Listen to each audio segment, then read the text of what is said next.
Hello everybody, I welcome you all on your own YouTube channel English by Shano Rawat. और दोस्तों, जैसे कि कल हमारे रिलेटिव प्रोनाउन का पार्ट फर्स्ट जो है मैंने आप सभी के सामने डिस्कस किया, तो आज उसी सीरीज को फॉलो करते हुए एक बार फिर मैं आप सभी के सामने रिलेटिव प्रोनाउन का ही जो है रिमेनिंग पार्ट बचा हुआ था उसको आज जो है डिस्कस करने वाला हूं। तो दोस्तों, कल की वीडियो में हु और होम का कंप्लीट कंसेप्ट विद ट्रिक मैंने आप सभी के सामने जो डिस्कस किया, और मुझे नहीं लगता कि अब हु या होम के रिगार्डिंग आपका कोई भी क्वेश्चन आपसे छूट जाएगा, क्योंकि उसमें मैंने आपको एक बड़ी शानदार ट्रिक पढ़ाई थी जिसकी मदद से आप हर एक क्वेश्चन को बिना हिंदी निकाले, बिना क्वेश्चन का मीनिंग निकाले भी आप उसको जो डील कर सकते हैं। तो इसी सीरीज में आज जो हम बात करेंगे, तो रिलेटिव प्रोनाउन का हु और होम हो गया। अब हमारे पास बचता है विच और दैट। तो आज की इस वीडियो में मैं आपको विच और दैट का भी जो है कंप्लीट कंसेप्ट क्लियर कर दूंगा, और इसी के साथ आज हमारा रिलेटिव प्रोनाउन खत्म हो जाएगा।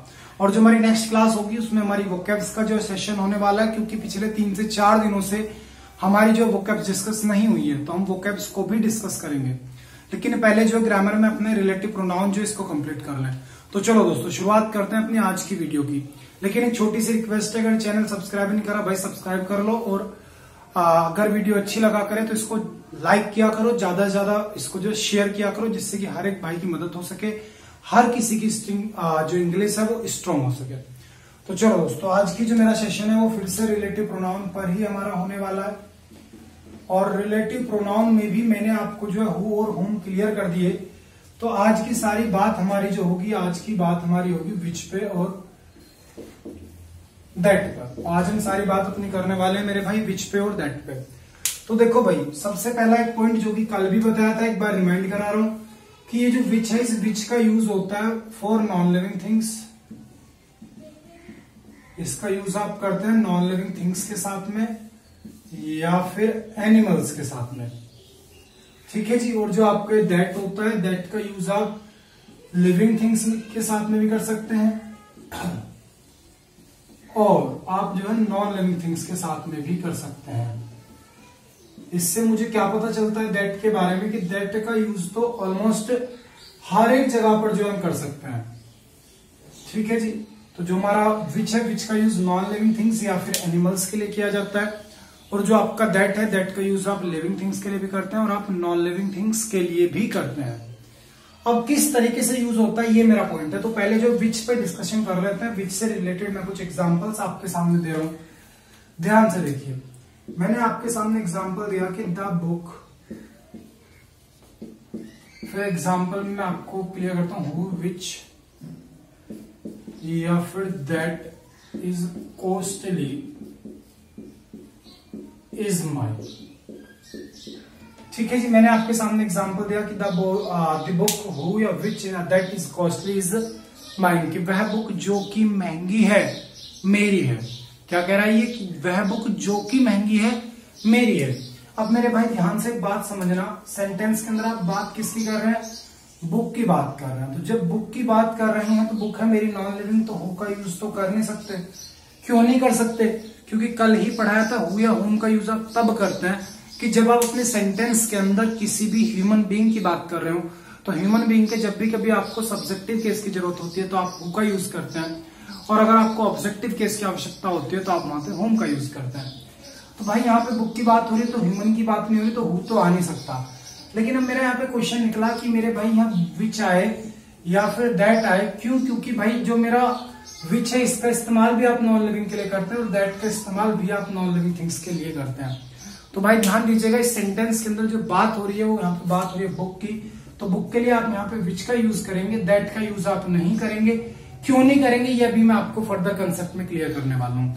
क्योंकि जो दैट का यूज है वो अपनी आप में एक लिमिटेड जगह पर हम करते हैं। ऐसा नहीं है कि दैट का यूज आप हर एक नॉन लिविंग थिंग के साथ कर सकते हैं। तो दैट का यूज का कंसेप्ट बिल्कुल अलग है। तो यहाँ पे आप ध्यान दीजिए, बुक की बात हो रही थी, बुक नॉन लिविंग है, तो आप यहाँ पे किसका यूज करेंगे मेरे भाई, विच का यूज जो करेंगे। इसी के साथ और एग्जाम्पल देखो, मैं नेक्स्ट एग्जाम्पल आपको देता हूं। मैंने बोला दीज बुक्स या दोज बुक्स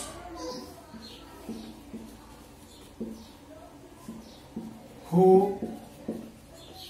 विच या फिर that are new are costly, ठीक है जी। ये क्या कह रहा है कि वो पुस्तकें जो कि महंगी नहीं है वो महंगी है, ठीक है। ये कह रहा है कि वो बुक्स जो कि नई हैं वो कैसी है मेरे भाई, महंगी है। तो ध्यान दीजिएगा, फिर से बात आपने बुक्स की कर ली, it's means non living thing की बात कर रहे हैं, तो आप हु का यूज कर नहीं सकते। दैट का मैं अभी आगे चल के आपको जो है बताने वाला हूं कि दैट का यूज कब होता है। तो इसमें भी आपको क्या आने वाला है मेरे भाई, विच का यूज जो आप करेंगे। इस सेंटेंस में भी आप किसका यूज करेंगे मेरे भाई, विच का यूज जो आप करेंगे। इसी के साथ और एग्जाम्पल्स मैं आपके सामने देता हूं। मैंने बोला द हाउस हु, विच या फिर that is there is new। मैंने बोला वह घर जो कि वहां पर है नया है। मैंने एग्जांपल क्या दिया, वह घर जो कि वहां पर है नया है। भाई ध्यान से देखना, सेंटेंस के अंदर आप बात कर रहे हैं घर की, घर मेरा कैसा है मेरे भाई, नॉन लिविंग थिंग है। तो आप इसमें हु का यूज नहीं कर सकते, दैट का यूज भी इसमें नहीं होगा। इसमें आप मेरे भाई किसका यूज करेंगे, विच का यूज जो आप करेंगे। सेंटेंस में आपका क्या यूज होगा, विच यूज होगा। क्यों होगा, क्योंकि बात हाउस की हो रही है और हाउस अपने आप में नॉन लिविंग है। तो याद रखें, नॉन लिविंग थिंग्स के लिए या फिर एनिमल्स के लिए मैं हमेशा विच का यूज करता हूं। तो सेंटेंस में मेरे भाई क्या आ जाएगा, विच आ जाएगा। चलिए आगे बढ़ रहा हूं। तो ये मेरा विच का कंसेप्ट था। हालांकि विच से जो है as a relative pronoun questions नहीं उठते, यहां से क्वेश्चंस उठते हैं एज अ इंटरोगेटिव प्रोनाउन। और एज अ इंटरोगेटिव प्रोनाउन के तौर पे विच का यूज ह्यूमन बींग्स के साथ में भी हो जाता है। कब करते हैं वो मैं आपको नेक्स्ट वीडियो में बताऊंगा, जब इंटरोगेटिव प्रोनाउन मैं आप सभी को क्लियर कर रहा हूँ। फिलहाल मैं आप सभी को जो है रिलेटिव प्रोनाउन क्लियर कर रहा हूं। तो रिलेटिव प्रोनाउन में विच का यूज मात्र इतना सा है कि इसका यूज आप नॉन लिविंग थिंग्स या फिर एनिमल्स के लिए करते हैं। तो जब भी कभी सेंटेंस के अंदर आप नॉन लिविंग थिंग की बात कर रहे हैं, एनिमल की बात कर रहे हैं, तो आप उसमें जो है विच का यूज करेंगे। ठीक है जी। चलिए मैं दैट की बात करता हूँ। यहाँ से दैट पे बहुत क्वेश्चन निकलते हैं भाई, और अपने आप में मोस्ट इंपोर्टेंट और बड़ा जबरदस्त कंसेप्ट है मेरे भाई दैट का। तो इसको आप समझिएगा, विच से question as a relative pronoun अब तक नहीं पूछे गए, तो इसलिए मैं इसको जो है यहीं पे जो है क्विट कर रहा हूं। अब भाई दैट को समझना, दैट की कहानी क्या है। तो देखो दैट की बात जब भी कभी आ जाएगी तो याद रखिए कि दैट का यूज हमेशा आप करते हैं आफ्टर सुपरलेटिव डिग्री। ठीक है जी। हमेशा दैट का इस्तेमाल कब होता है कि दैट का इस्तेमाल आप करते हैं हमेशा सुपरलेटिव डिग्री के बाद। सुपरलेटिव डिग्री क्या होती है भाई, तो सुपरलेटिव डिग्री जो होती है, सुपरलेटिव डिग्री मेरी होती है भाई एडजेक्टिव की। सुपरलेटिव डिग्री किसकी होती है मेरे भाई, एडजेक्टिव की। इट्स मींस जब भी कभी आपके सेंटेंस के अंदर एडजेक्टिव की कोई भी सुपरलेटिव डिग्री आ रही है तो आप उसमें यूज करेंगे भाई दैट का। किसका यूज करेंगे, दैट का यूज करेंगे। लेकिन कुछ मेरे भाई ऐसे होंगे जो कि सुपरलेटिव डिग्री को पहली बार सुन रहे हैं। तो भाई देखो, कोई भी जो आपका एडजेक्टिव होता है ना, कोई भी जो आपका एडजेक्टिव होता है उसकी 3 डिग्रियां होती हैं। सबसे पहली मेरी डिग्री होती है पॉजिटिव डिग्री, दूसरी मेरी डिग्री होती है कॉम्पेरेटिव डिग्री, और भाई थर्ड डिग्री मेरी होती है सुपरलेटिव डिग्री। ठीक है जी। कोई भी जो आपका एडजेक्टिव होता है उसकी 3 डिग्रीज होती हैं, इसमें 3 लेवल होते हैं कंपैरिजन करने के, पॉजिटिव, कॉम्पेरेटिव एंड सुपरलेटिव। जो है मेरा पॉजिटिव डिग्री होती है, positive degree stands for 1 person. ठीक है जी। पॉजिटिव डिग्री का इस्तेमाल आप तब करते हैं कि जब भी कभी आप सेंटेंस के अंदर किसी एक आदमी की बात कर रहे हैं तो उसकी जो क्वालिटीज होंगी वो मेरी पॉजिटिव डिग्री के अंदर आते हैं। जैसे कि मैं बात करूं, he is a good boy. ठीक है जी। मैंने क्या बोला, he is a good boy. तो गुड कौन है, एक आदमी है। तो जब भी कभी आप एक टर्म की बात कर रहे होते हैं तो उसके अंदर जो आपकी क्वालिटी आ रही होती है वो भाई पॉजिटिव डिग्री ऑफ एडजेक्टिव होती है। इसी के साथ कॉम्पेरेटिव डिग्री मेरा बना है कंपेयर से, और कंपेयर आप तब करेंगे जब एटलीस्ट 2 टर्म्स आपके पास होंगी। तो comparative degree stands for 2 person या फिर 2 पीपल, या पर्सन हो सकता है यहाँ पे। ठीक है। या फिर 2 टर्म्स, पर्सन हालांकि अच्छा नहीं लगता, यहाँ पे 2 टर्म्स ले लो। ठीक है। कि जब भी कभी सेंटेंस के अंदर आप किन्हीं भी 2 टर्म्स के लिए बात कर रहे हैं तो मेरे भाई वहां पर आप यूज करेंगे कॉम्पेरेटिव डिग्री का। कहने का मतलब क्या है कि जब 2 चीज, 2 जगह, 2 वस्तु, 2 पेन, 2 XYZ कुछ भी, लेकिन कितने 2, उनके बीच में आप कंपेयर कर रहे हैं तो उनकी जो क्वालिटी है, उनके जो गुण है, उनको बोला जाता है भाई कंपेरेटिव डिग्री ऑफ एडजेक्टिव। जैसे कि मैं एग्जांपल दूं कि Ram is better than Shyam, तो यहाँ पर जो एक गुड की कंपेरेटिव बनी भाई वो क्या बन गई, बेटर बन गई। ठीक है। तो बेटर मेरी कंपेरेटिव हो गई। इसी के साथ जब सुपरलेटिव डिग्री की बात आती है तो superlative degree stands for more than 2 terms, more than 2 terms. कि जब भी कभी आपको दो से ज्यादा चीजों की बात करनी है तो वहां पर मेरी डिग्री जो आती है, क्वालिटी जो आती है, वो मेरी होती है सुपरलेटिव डिग्री। इट्स मींस जब भी कभी आप पूरे एक समूह की बात करें और समूह में से निकल करके जो सबसे बढ़िया क्वालिटी आ रही है वो मेरी होती है सुपरलेटिव डिग्री ऑफ एडजेक्टिव। जैसे कि मैं कह सकता हूँ बेटर की सुपरलेटिव क्या हो जाएगी भाई, बेस्ट हो जाएगी।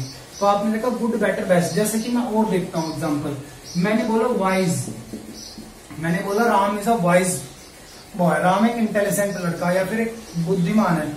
अब मैं बोलूं Ram is visor then Shyam, तो ये वाइजर जो हो गया ये मेरा हो गया भाई कॉम्परेटिव। और मैं बोलूं Ram is the wisest boy of the class, तो ये वाइजेस्ट मेरा क्या हो गया मेरे भाई, सुपरलेटिव डिग्री हो गया।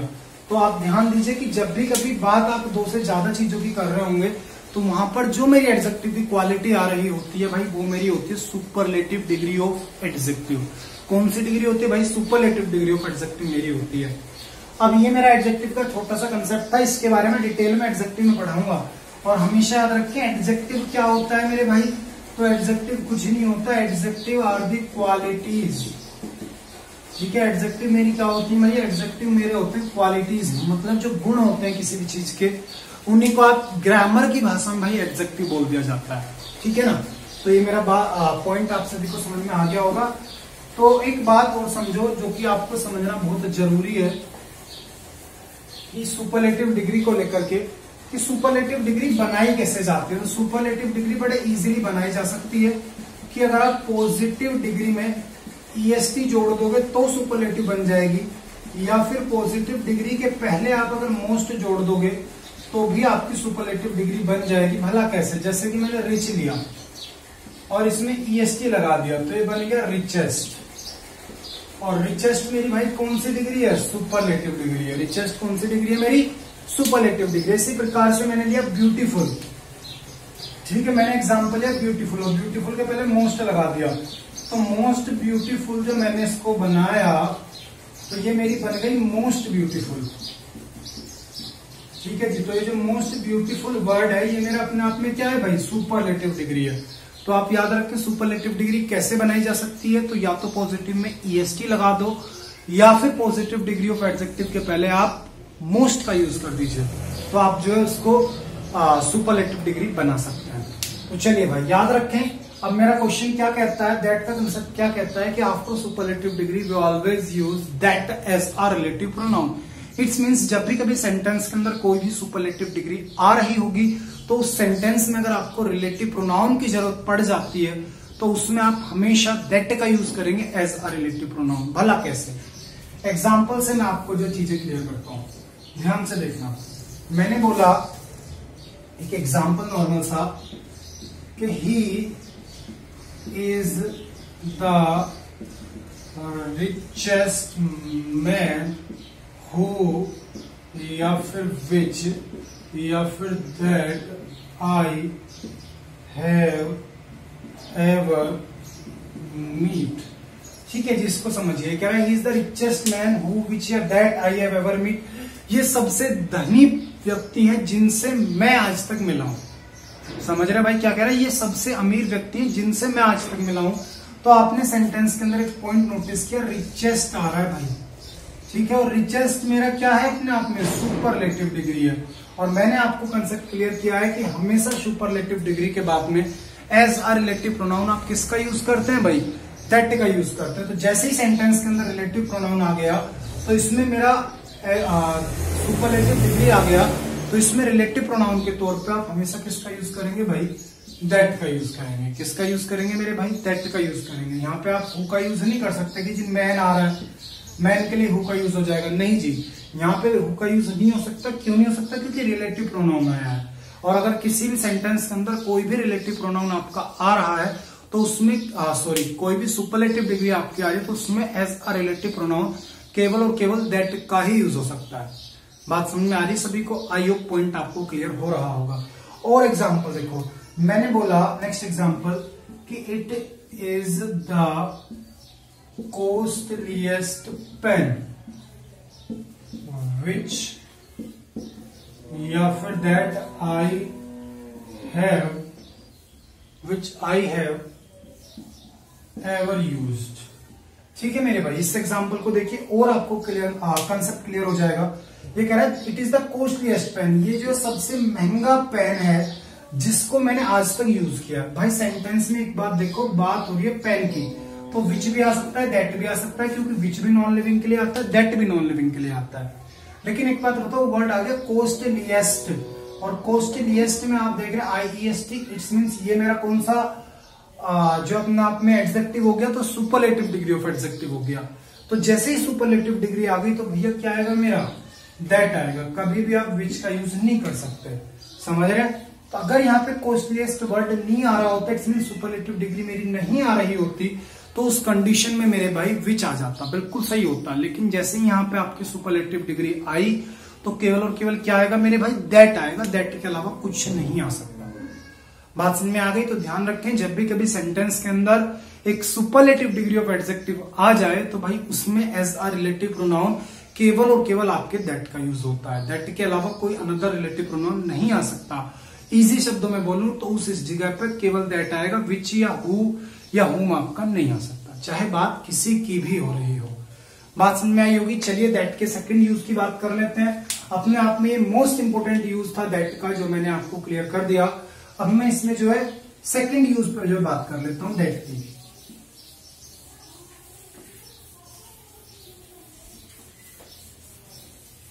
देखो भाई, ये कहता है सेकंड जो मेरा यूज है कि after emphasising adjective, after emphasising adjective we always use that as a relative pronoun. कि एम्फेसाइजिंग एडजेक्टिव के बाद में आप हमेशा सेंटेंस के अंदर रिलेटिव प्रोनाउन के तौर पे दैट का इस्तेमाल करेंगे। अब मेरे भाई सारी की सारी कहानी आके इस पे गई एम्फेसाइजिंग एडजेक्टिव पर कि जी ये क्या चीज होती है। तो मेरे भाई देखो, एम्फेसाइजिंग जो मेरा वर्ड है या फिर जो एम्फेसाइज एडजेक्टिव है उसका काम होता है एम्फेसाइज शो करना। उसका काम क्या होता है मेरे भाई, एम्फेसाइज शो करना। और एम्फेसाइज क्या होता है भाई, एम्फेसाइज मेरा होता है स्ट्रेस, और स्ट्रेस आप सभी जानते हैं, स्ट्रेस का मतलब आपका होता है दबाव। तो जब भी कभी आपके सेंटेंस के अंदर कोई भी ऐसा एडजेक्टिव आ रहा है जो कि क्या काम कर रहा है, एम्फेसाइज कर रहा है, तो वही एडजेक्टिव आपका कहलाया जाता है मेरे भाई एम्फेसाइजिंग एडजेक्टिव। बात समझ में आई? फिर से समझो, कोई भी सेंटेंस के अंदर अगर ऐसा एडजेक्टिव आ रहा है कि जिसकी मदद से आप एम्फेसाइज कर पा रहे हैं, आप चीजों पे जोर दे पा रहे हैं, स्ट्रेस जो आप सेंटेंस में दे पा रहे हैं, अपनी बात पे दबाव बना पा रहे हैं, तो उसी एडजेक्टिव को बोला जाएगा भाई एम्फेसाइजिंग एडजेक्टिव। और मोस्टली इसके अंदर जो आने वाले एडजेक्टिव है वो होते हैं मेरे भाई the same, the only, the little, the few, etcetera. ठीक है जी। तो ये जो मैंने आप सभी के सामने एडजेक्टिव लिखे हैं, ये सभी के सभी मेरे कैसे एडजेक्टिव होते हैं, एम्फेसाइजिंग एडजेक्टिव होते हैं। इट्स मींस इन सभी एडजेक्टिव के आ जाने पर मेरे सेंटेंस का जो सब्जेक्ट होता है उस पर आप जोर दे रहे होते हैं, आप क्या काम कर रहे होते हैं, एम्फेसाइज शो कर रहे होते हैं। तो भाई ध्यान दीजिएगा, ये सारे एम्फेसाइजिंग एडजेक्टिव है। तो अगर किसी भी सेंटेंस के अंदर आपको the same, the only, the little या फिर द फ्यू लिखा हुआ मिल जाता है, तो उस सेंटेंस के अंदर एज अ रिलेटिव प्रोनाउन आप केवल और केवल दैट का यूज करेंगे। दैट के अलावा आप किसी अनदर प्रोनाउन का यूज नहीं कर सकते। अगर आपने किया तो मेरे भाई सेंटेंस आप गलत कर देंगे। बात समझ में आई? चलिए इस पर जो थोड़ा सा एग्जांपल और देते हैं। मैंने बोला it is the same dog which या फिर दैट barks at me, चलो इतना ले लेते हैं, एट नाइट, इन नाइट। ठीक है जी। मैंने ये एग्जांपल आप सभी के सामने लिया कि this is it is the same dog which या that barks at me in night. भाई ध्यान दीजिएगा, सबसे पहली बात सेंटेंस के अंदर बात हो रही है डॉग की, तो डॉग के लिए विच का भी यूज हो सकता है, दैट का भी यूज हो सकता है, क्योंकि मैंने अभी आपको कुछ समय पहले पढ़ाया कि विच का यूज नॉन लिविंग थिंग्स के साथ या फिर एनिमल्स के साथ होता है। तो भाई विच बिल्कुल आ सकता है। लेकिन सेंटेंस में एक बात बताओ, इस डॉग से पहले क्या आ गया, द सेम, और द सेम मेरा भाई क्या होता है, एम्फेसाइजिंग एडजेक्टिव होता है। तो जब भी कभी एम्फेसाइजिंग एडजेक्टिव सेंटेंस के अंदर आ जाता है तो फिर भाई क्या आता है, दैट आता है। तो इस वजह से सेंटेंस में मेरा क्या आएगा, दैट आएगा। द विच का इस्तेमाल आप नहीं कर सकते। बात समझ पा रहे हैं? तो जैसे ही सेंटेंस के अंदर the same, the little, the few, the only आपको लिखा मिल जाए तो सेंटेंस में केवल और केवल मेरे भाई आप यूज करेंगे दैट का एज आ रिलेटिव प्रोनाउन के तौर पे। दैट के अलावा अगर किसी और टर्म का आपने यूज किया तो भाई आपका सेंटेंस गया, आपका सेंटेंस गया। इट मींस ग्रामेटिकली एरर हो जाएगी। और एग्जांपल देख लेते हैं और अच्छे से कंसेप्ट मेरा क्लियर हो जाएगा। सेकंड एग्जांपल देखिए। सेकंड एग्जांपल मेरा कहता है भाई कि आपका किस तरीके से लिया जाए, मैं लेता हूं ही is the only man, he is the only man which, या फिर हु, या फिर that helps me every time. समझ रहे हैं भाई? एग्जाम्पल आपको क्या कह रहा है, he is the only man, यह केवल ऐसा व्यक्ति है या ये सिर्फ एकमात्र ऐसा व्यक्ति जो कि मेरी हर समय मदद करता है। तो भाई आप ध्यान दे पा रहे होंगे सेंटेंस के अंदर कि ये जो मेरा सेंटेंस में टर्म आ रही है ना मैन, इस मैन पे एम्फेसाइज किया जा रहा है किसकी मदद से, द ओनली की मदद से। जैसे ही इसके पहले मैंने द ओनली लगा दिया तो इसका मतलब है कि यही केवल सिर्फ ये व्यक्ति, इट्स मीन्स आप जिस आदमी की बात कर रहे हैं आप उस पर जोर दे रहे हैं। तो द ओनली मेरा कैसा है भाई, एम्फेसाइजिंग एडजेक्टिव है। तो जैसे एम्फेसाइजिंग एडजेक्टिव आया तो भाई क्या आएगा, केवल और केवल दैट आएगा। दैट के अलावा ना ही तो आप उसमें हु का यूज कर सकते हैं, ना ही आप उसमें विच का यूज कर सकते हैं। एग्जामिनर आपको फंसाने के लिए इस मैन की वजह से यहाँ पे हु का यूज करके देखा। बच्चा सोचता है कि भाई मैन की बात हो रही है तो यहाँ पर हु आना चाहिए, लेकिन मेरे भाई इस मैन से पहले द ओनली भी तो लग रहा है, तो आप उस मैन पे एम्फेसाइज भी तो कर रहे हैं। तो जैसे ही आपने एम्फेसाइज किया तो फिर क्या आएगा मेरे भाई, फिर मेरा केवल और केवल दैट आएगा। बात समझ में आ रही है सभी को? चलो और एग्जांपल्स देख लेते हैं जिससे कि समझ में आ जाए और अच्छे से मेरा कंसेप्ट क्लियर हो। तो एग्जांपल देख लेते हैं। चलो भाई एग्जांपल नंबर 3।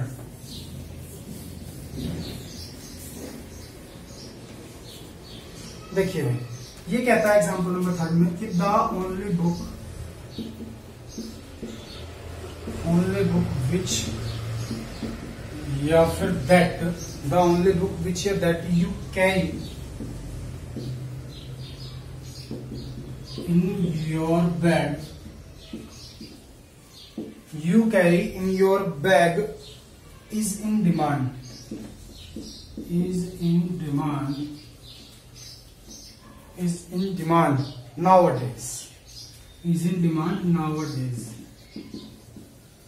देखो भैया क्या कहता है, कह रहा है कि वो केवल बुक जो आप अपने बैग में कैरी कर रहे हो वो आजकल मतलब इन दिनों बहुत डिमांड में है। ठीक है, तो भाई देखो सेंटेंस के अंदर बात किसकी हो रही है, बुक की हो रही है। जब बुक की बात हो रही है तो विच का भी यूज हो सकता है, आपके दैट का भी यूज हो सकता है। लेकिन एक बात बताओ, ये जो बुक है ये कैसी है, इस पे एम्फेसाइज किया जा रहा है द ओनली बुक, वो बुक, केवल वो बुक जो कि तुम बैग में जो है कैरी कर रहे हो उसकी डिमांड है भाई। समझ रहे हैं ना? तो जो बुक आपके बैग में उस पर जोर दिया जा रहा है कि केवल वो बुक। समझ रहे हैं? तो जैसे इसमें द ओनली आया, इट्स मीन सेंटेंस के अंदर क्या आ गया मेरे भाई, एम्फेसाइजिंग एडजेक्टिव आ गया। और एम्फेसाइजिंग एडजेक्टिव आने पर क्या होता है, दैट का यूज होता है। तो सेंटेंस में क्या आएगा मेरे भाई, दैट आएगा। विच का यूज आप नहीं कर सकते। हाँ कर सकते थे अगर यहाँ पे द ओनली का यूज नहीं हो रहा होता तो आप बिल्कुल जो है विच का यूज कर सकते थे, लेकिन द ओनली आ गया, इट मीन्स आपने एम्फेसाइज कर दिया और एम्फेसाइज करते आप यूज करेंगे दैट का। बात समझ में आई? तो आज की जो वीडियो रही इसमें दैट का यूज पढ़ा है कि हमेशा सुपरलेटिव डिग्री के बाद में और आपका जो एम्फेसाइजिंग एडजेक्टिव अगर वो सेंटेंस के अंदर आ रहा है तो उनके बाद में आप हमेशा दैट का यूज करेंगे। इसी के साथ विच का यूज आप नॉन लिविंग और आप जो है एनिमल्स के साथ में करते हैं, लेकिन नॉर्मल कंडीशन में करते हैं, और विच से क्वेश्चंस बहुत कमी से देखे जाते हैं। तो चलो दोस्तों आज ये हमारा रिलेटिव प्रोनाउन का कंसेप्ट कवर हो गया। मिलूंगा अपनी नेक्स्ट वीडियो में जिसमें कि वो कैब्स होंगी, और फिर इसके बाद हम अपने इंटरोगेटिव प्रोनाउन को डिस्कस करेंगे, और फिर जो हमारा प्रोनाउन है बिल्कुल एंडिंग की तरफ जो हमारा चला जाएगा। तो चलिए दोस्तों आज की वीडियो इतनी ही। अगर बढ़िया लगी हो तो इसको लाइक करें, ज्यादा से ज्यादा इसको शेयर करें, जिससे कि हर भाई की मदद हो सके। चलो दोस्तों तो मिलता हूं नेक्स्ट वीडियो में, तब तक के लिए bye bye, take care, wish you all the very best.